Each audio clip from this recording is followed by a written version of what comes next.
As a senior counterintelligence officer for the Department of Defense, he operated throughout Afghanistan, the Middle East, and Latin America. He's also a trained special agent who has led countless tactical and strategic missions both during wartime and times of peace.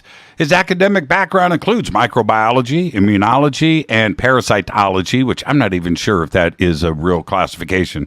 We'll ask Lou about that another time. He's laughing. With research experience in tropical diseases, Lewis is also an inventor who holds several patents. I would like to welcome back to Fade to Black the one and only Lou Elizondo. Lou, good evening, young man. How you doing? Jimmy, thank you very much. Lou, I'm going to ask you a question. You know, there's a lot of people that are dialing in tonight after a week of crazy drama. Do you pay attention to social media? No. I pay attention to the individuals who have been pushing this topic forward. I pay attention to them, not necessarily on social media, but whatever platform is available. But as far as social media is concerned, no. Unfortunately, I really don't have the luxury to spend a whole lot of time in front of social media. Okay, because I talk a lot of smack about you. I'm just going to let you know. I'm glad. So you're not reading it. Is what you're saying.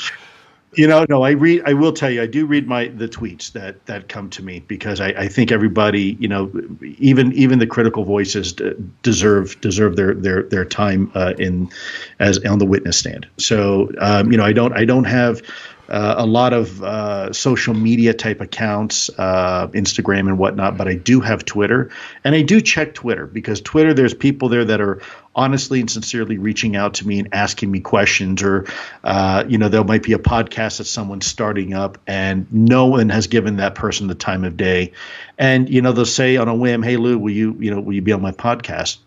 Sure, why not? I don't care if you don't have any followers. They're like, "Well, I only have 2 followers." Well, maybe we can get you to 3 by the time we're done. That's cool. That's cool. Well, I'm going to throw you under the bus a little bit, speaking about social media drama, because last week, I'm just going to let everybody know that Lou and I do stay in constant contact. And I was a bit let down by Lou last week. I call him up. He picks up the phone. He says, "What's up, church?" And I said, 23-minute UAP video, dude. What's up? Yeah, and Lou says, "Yeah, what about it?" I said, "You didn't let me know. Why am I the last? I'm reading about this on social media. I didn't hear about it from you." So that's it. I just took my crack at you right here in front of everybody to let. That's how I speak to Lou. But your retort, your comeback was pretty quick. You said you never asked. Okay, so let's see if I can make it up to you tonight, Jimmy. There's a lot going on, and I think one of the burning desires people have is, well, Lou, what are you and Chris and folks working on now? Now that the report's out, where do we go from here? I've always said that report was simply a milestone. It was just a benchmark to get to where we need to be. And I think now more than ever is probably the most exciting time that we could possibly be in. And why is that? Well, the government has now finally admitted that UAPs are real and that we're looking into them, that we're establishing a much more comprehensive effort to look at these things. And that's a big deal. Because, when you look at this and it says the very first sentence of the very first paragraph, this is a preliminary report. This means this is the one of many. So, congratulations, UFO Twitter and everybody out there in your audience, you did it. You achieved what people said could never be done. And so where do we go from here? Well, we still have some IG evaluations, don't we, that are ongoing and investigations. Won't that be interesting to see how that plays out, right? Because that's really gonna be able to provide some leverage to crack this topic even more open. You have Congress now calling for public hearings. That's enormous. I mean, real public hearings for everybody to be part of and watch this, right? Now you also have, a new construct where the task force now, within hours of that report being released, you now have a strategic plan coming from no other than the Deputy Secretary of Defense saying we're going to come up with a long-term capability or an enduring capability and strategic plan to fix this. So what does that mean? Well, I mean, that means NASA, right? NASA just came on board and said, hey, we think this is important, right? You have now perhaps FAA and DHS and Department of Energy. So this is a huge time of change for us, and it's all good. You now have foreign countries coming out like never before, saying, "Hey, should we be taking this topic seriously too?" Yeah, you should. And you know what? Because if you don't, you're like you just said, you're going to get run over by the bus. So I think if people were to take just a breath or catch their breath maybe and just kind of really look at what's been accomplished in the last 3 years, I think the next 3 years, if the last 3 years are telling at all of what we should expect, I think the next 3 years are going to be absolute dynamite. Well, what about okay. That was a good dance though, Lou. The 23-minute video. Have you seen it? Yes. It's 23 minutes. It is a very yes, and it's what I can say is that when I was in the program, as you say, allegedly, right, as the ATIP director. If not, you better go buy some lottery tickets, because I am the most clairvoyant individual in the world. Obviously, if I had nothing to do with ATIP and I figured all this out, but in all seriousness, the video was extremely compelling. One of many, and to the point when I remember getting some expertise to look at it. I did not say what it was. I sent it out to some highly trained experts in the I can say the ISR community, intelligence, surveillance, and reconnaissance community. And when they came back to me, the title of the email was, quote unquote, that UFO video. Now, I never told them.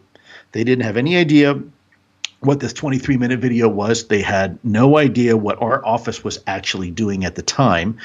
And for this little office of experts to come back and they titled the email back to me, that UFO video, is pretty telling.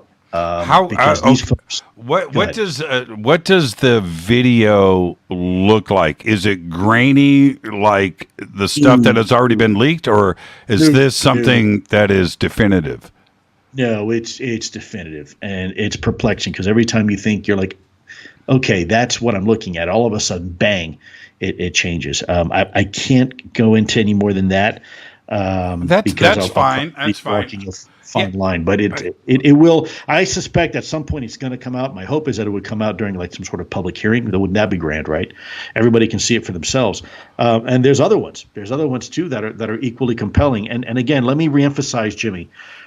It didn't stop with the Omaha and the USS Kidd. Okay, I've said this before. This is occurring regularly and routinely. Just because you haven't seen it in the newspaper yet doesn't mean it's not occurring. This is happening all the time around the world. Are you saying that this 23-minute video is recent? What year was it shot? I can't. It was a little while ago. It was when I was still in ATIP. So when you're still in, okay. But I can tell you that the frequency of occurrences are happening routinely. It's happening all the time, and it's to the point now where there are dedicated spaces of analysts, and I won't go into any more than that are trying to look at this problem. And they're looking at this precisely as the way they should, right? Applying all their expertise and providing what they call you have your assessments, and you have basically a counter assessment, right, or a counter analysis that is trying to challenge the other analysts in essence. So that's alternative analysis is what we call it. That's very important. And you now have this dialogue occurring in the intelligence community. That's never really happened before in this topic. When I was in ATIP, this was such a hush-hush effort that we had to operate under extreme measures of secrecy. And now people are having this conversation in the open. So I think this is great. I think we're exactly where we should be.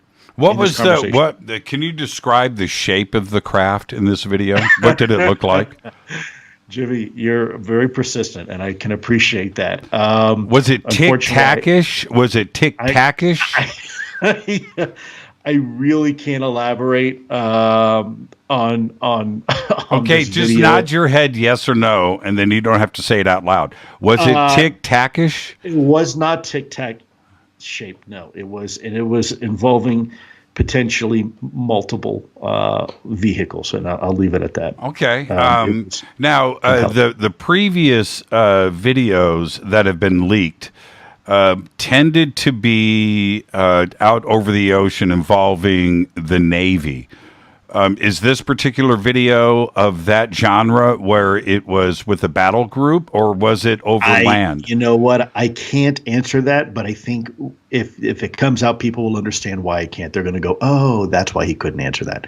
I can't elaborate on that at this time. Okay. Gun camera footage or with a phone? No, an official U.S. Collection sensor. Oh man, you are good. You are good. That can Man, mean I'm trying to anything. thread that needle, man. Look, you honestly one wrong word, man, and you're gonna see me in an orange jumpsuit. So I really don't like orange. And if you've never, I mean, obviously you've never seen me wear orange, right? I don't particularly like wearing orange. Don't do it. Especially in a jumpsuit.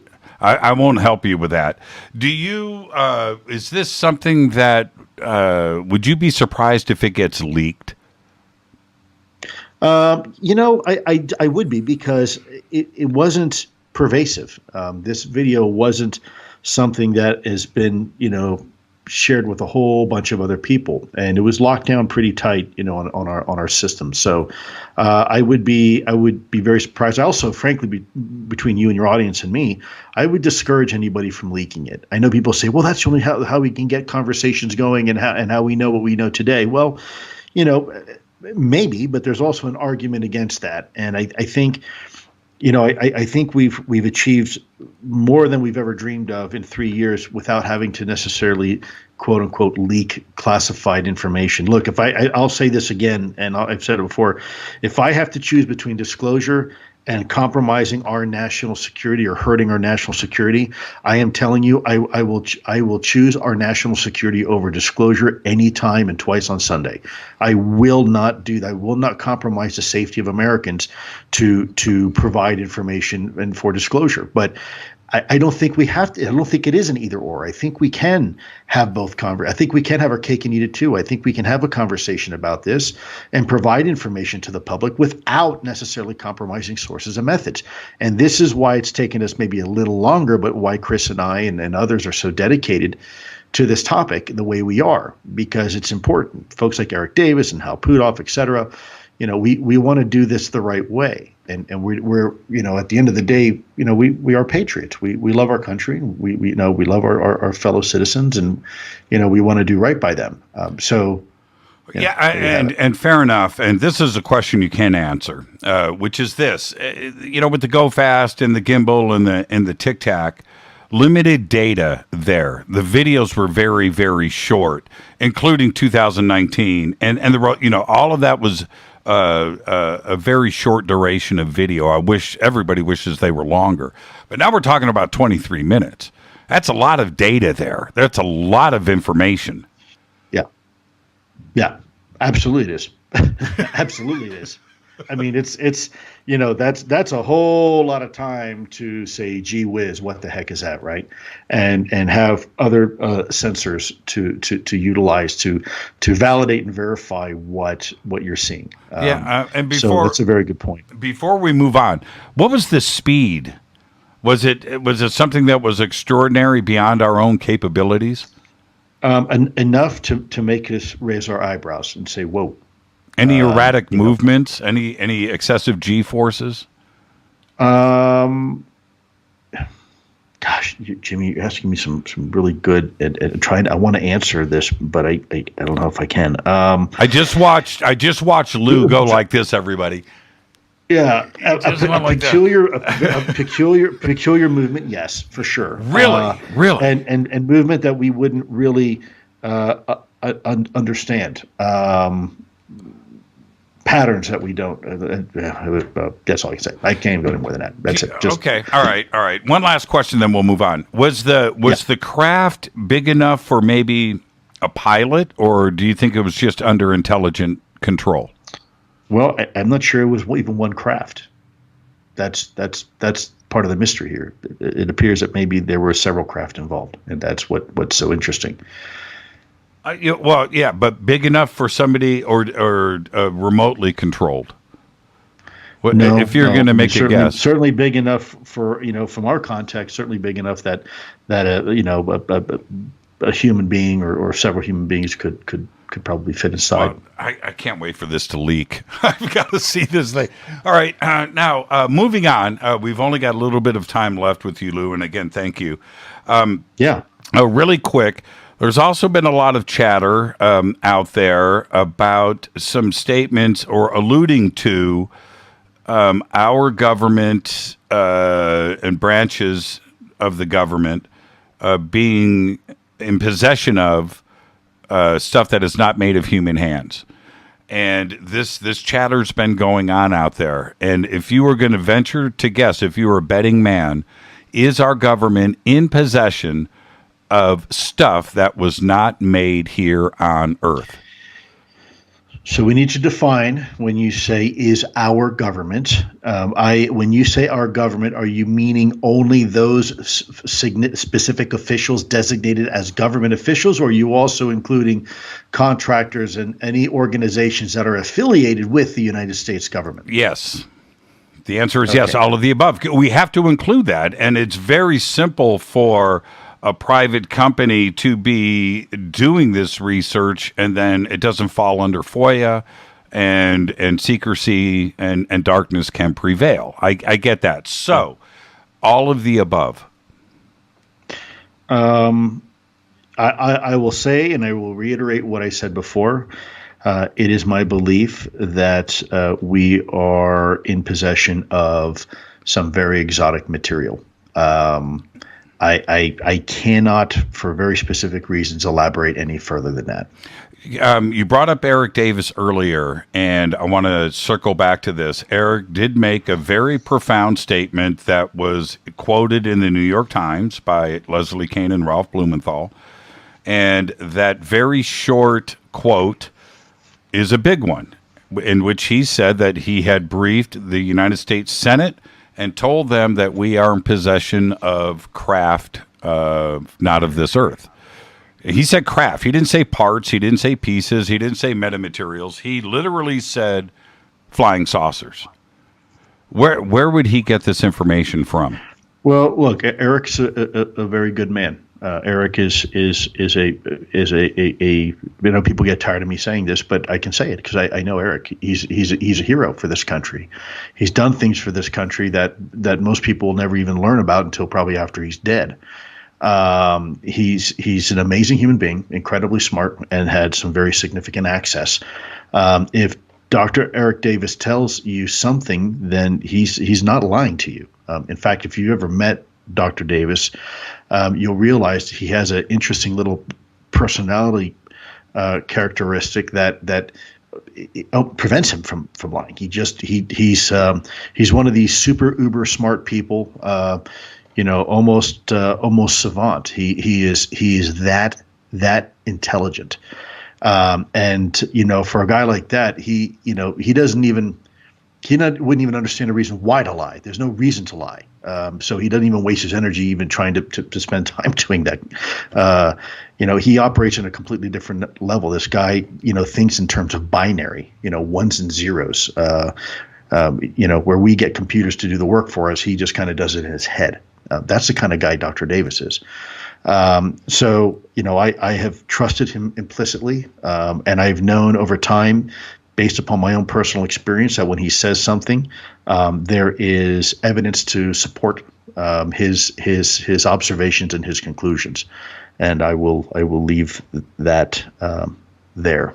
Did you ever discuss this with him? I can't go into that, unfortunately. Okay. The answer is yes, everybody. I don't need to know what the conversation was about, but in making this kind of statement, the New York Times, I spoke to Ralph Blumenthal about this specifically, is going to vet, and they're not going to put that in, whether it's buried at the bottom of the article or at the top of the article. They are going to vet that source because it's a direct quote. and you can't go there unless they did the due diligence. And it was an an eyebrow raising quote, and one that I think that I know that Ross Coulthard certainly has been interested in that quote, but other journalists just kind of let that go, and it was a very profound statement, Lou. It was just extraordinary. So, listen, I want to thank you for coming on the show tonight. This Saturday, we're going to circle back, and you're going to join me for our live event, the Forbidden Disclosure Conference, this July 17th. And you excited? I am very excited. I love to have an opportunity to have different perspectives. I never run from opportunities like that to share different experiences and different perspectives.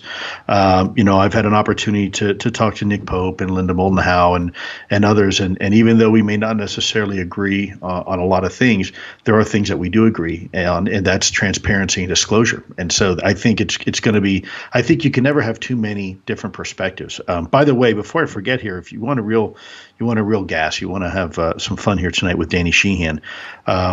Ask Danny Sheehan about an individual who we know because the conversation he was privy to, where they said this was back a couple months ago. They said, Lou, we have no problem. We know you ran the program. What we have problems with some of these other things involving. This is when they were coming after my security clearance. They were trying to use the television show and identified against me, and of course, obviously, I didn't break my security oath in that show. But during one of the investigators had told me, they said, "Look, we know you ran ATIP. That's not even in question anymore." Danny was made aware of that. He heard that comment himself, and so. You can, if you ever want to get some additional information on that, I'm sure, Danny, as my lawyer, will be more than happy to provide some of that. But I don't think there's any, at this point, DOD doesn't call you in to talk to somebody unless you've served in a position before. And I just thought I'd let you know. Yeah, and he's up with us next, and I will definitely jump in there. Thank you so much, my friend. Jimmy, thanks for everything. Take care, and a big thank you to your audience as well. Can't wait. Watch more podcast clips now on our YouTube channel. Go to Livewire Podcast Clips and watch more great podcast videos just like this one.